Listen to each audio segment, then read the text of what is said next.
All right, we'll start with John Corrales. Can we just get the injury updates, Kemba and Rob? The last I heard that we would wait until they both came and get final word, but they're both unlikely. Dan Roche. Hi, Brad. You mentioned several times your game one defense. Is that the kind of effort it's going to take tonight defensively to get out here with the victory? And also, how big of a factor do you think the 100% capacity crowd could be tonight? Well, I mean, we have to guard as hard as we can. That's for sure. Game one, we did a good job. Game three, I thought, we did a way better job than game two. So yeah, I mean, you have to guard as hard as you can and control what you can. Obviously everybody's looking forward to playing in front of a packed house and the opportunities that come with that. I did talk to the team this morning about with that, right? We need to be able to focus intently on doing our jobs within the line and making sure that we play with great poise and hit singles. Everybody's going to be amped up to play. We don't have very many guys on our team that have played for the Celtics in a playoff game in TD Garden.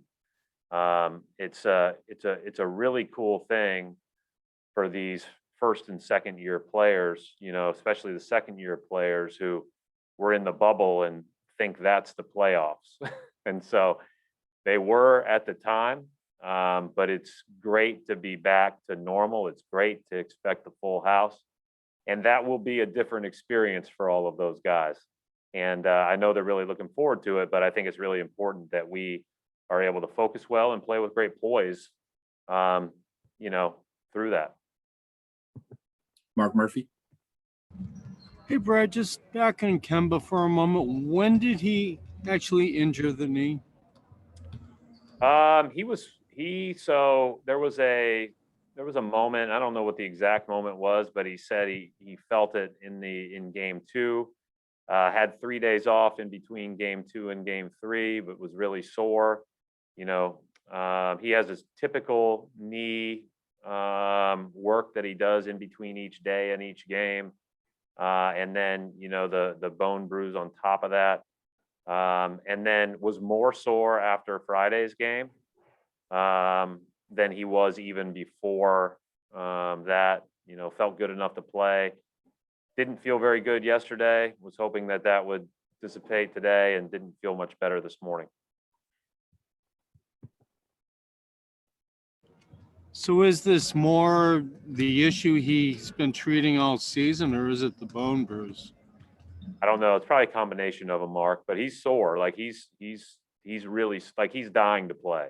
And, it hurts that if he's unable to, that he's not going to be able to be out there. Like he's not a guy that likes to miss. And especially again, with the anticipation of, getting back in this series, you had a huge win on Friday, a great opportunity tonight in front of your home crowd. And, so I'd say it's probably a combination of those two things. Adam Himmelsbach. You answered most of my question there. With Rob, you'd mentioned you didn't expect him to do anything this morning and just kind of would maybe see how it feels later in the day. Is that turf toe still causing the major issue now, or is this a significant more of the ankle injury, or just do you have any sense on? The ankle injury is not like a high ankle sprain or anything that's too significant, but he is really sore. And the turf toe on top of that, he tried to give it a go the other night. I don't know, how closely you were paying attention to him, Adam. He just didn't look like he was moving at all. And he spent the better part of each of these off days in a boot. He has not felt any better yesterday. This morning, I thought he was more unlikely than Kemba. He's in a lot of discomfort. Gary Washburn. Hey, Brad, two questions. One, are these situations where you're holding them out for 4, hoping they can play in 5, because if you threw them out there and they could make it worse and then they could be out for the rest of the series? Or is it just they can't go? And then secondly, what do you plan on doing at point guard without Kemba? Well, Marcus plays point even when Kimba's on the court some, right? So Marcus will play point, Peyton will play point. We have, we'll play Jason Tatum at the point. We'll be able to play different guys there.